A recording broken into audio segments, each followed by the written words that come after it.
the world's only book which registers records of all kinds, the Guinness Book of Records. Do you think a flight over the Bering Straits in a motor-powered hang glider in the bitter cold of the polar region is worth an entry into the book? Judge for yourselves.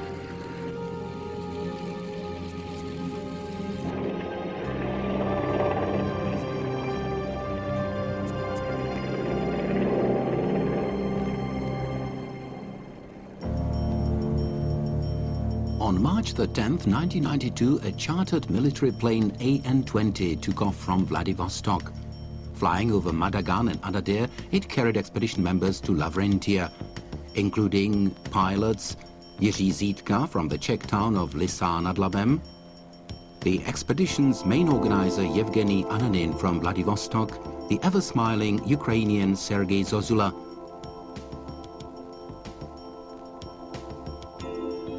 and another Russian pilot, Vladimir Malishev. Starting from Lavrentia, the pilots will have to rely only on their own machines. All their gear and equipment will be transported by a helicopter. The expedition set itself the task of crossing the 120 kilometers wide Bering Straits.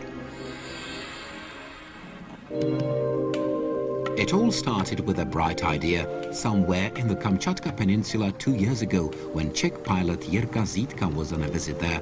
Over a glass of vodka, he told Russian hang gliding enthusiasts that no one before had ever crossed the Bering Straits on a hang glider. How about giving it a try? A hazy idea gradually crystallized. An international team of pilots was shaping up: Russians, Ukrainians, Czechs and Americans. But due to unknown reasons, the Americans pulled out of the project at the very last minute. Naturally, such an expedition takes more than just pilots. A large support team is needed too. Welcome to Chukotka. Welcome to Chukotka. Those were the first words we saw on the airport building. It's 12 hours, March the 26th, and we reached our destination, unpacking our machines in a well-heated garage. The weather has been quite good, sunny. Wind is just right, only northerly, but we are not going to fly today. If the weather keeps, we may be flying tomorrow, setting out for ULN.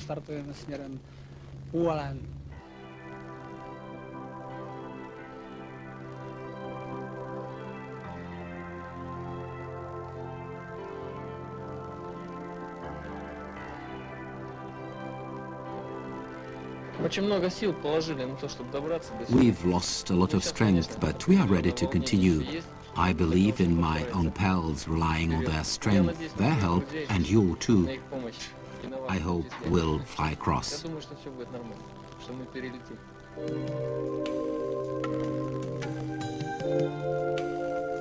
Finally, the shapes of tricycles emerged among all the crates and baggage. Unfortunately, the final touches have to be put to the hang gliders outside the heated workshop. Preparations had to be very thorough. All the necessary permits had to be obtained because Russia's Chukotka is still a strictly guarded military zone. American entry visas and many other documents had to be arranged too. The equipment was another problem. Nobody had any experiences with the Arctic region. Even the Russians had not flown there before. Final engine testing has to be made before the first flights in the biting frosts.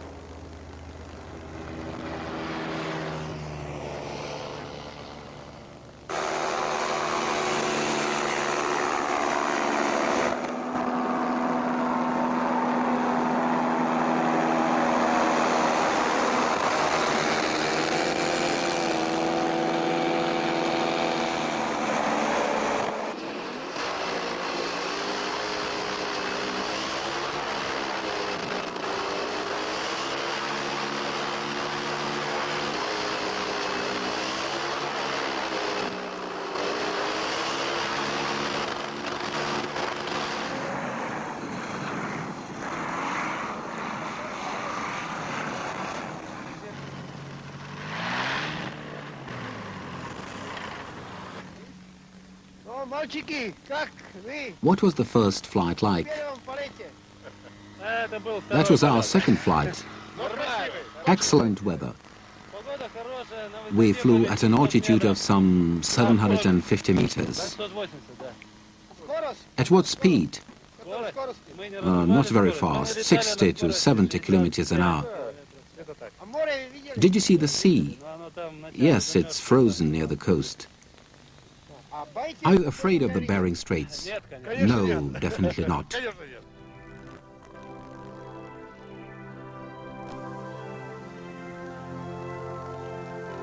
Each expedition of this kind is immensely costly, and that is why sponsors have to have their field day. In the local gym, each crew attaches sponsors' stickers on the wings of their hang gliders. The countdown to takeoff has already started.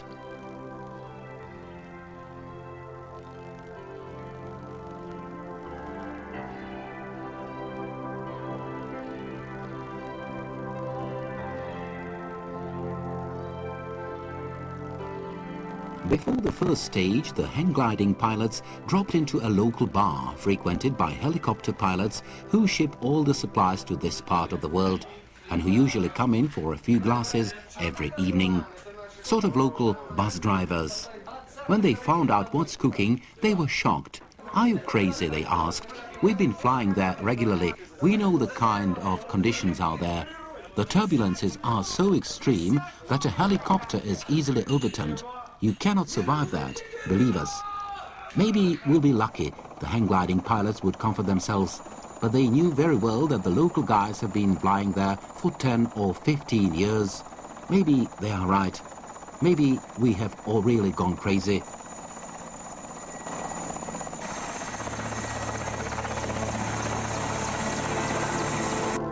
The pilots are now just waiting for good weather that will give them the green light. Until then, it's important to while away the time somehow. The final adjustments on the machines, carried out under the watchful glances of local children, are hardly enough to keep them busy the whole day anyway.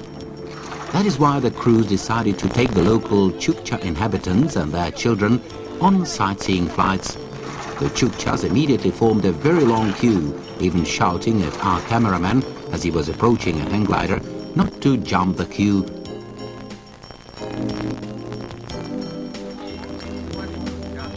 Возьмёт, завтра, сегодня нет уж. Their enthusiasm for flying knew no boundaries. Even though they never saw a hang glider before, they courageously entered the winged tricycles to get a bird's-eye view of their town.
It's March the 29th and we are at the threshold of the first stage. It's 2 o'clock in the afternoon and without a lunch we set out for Yulin.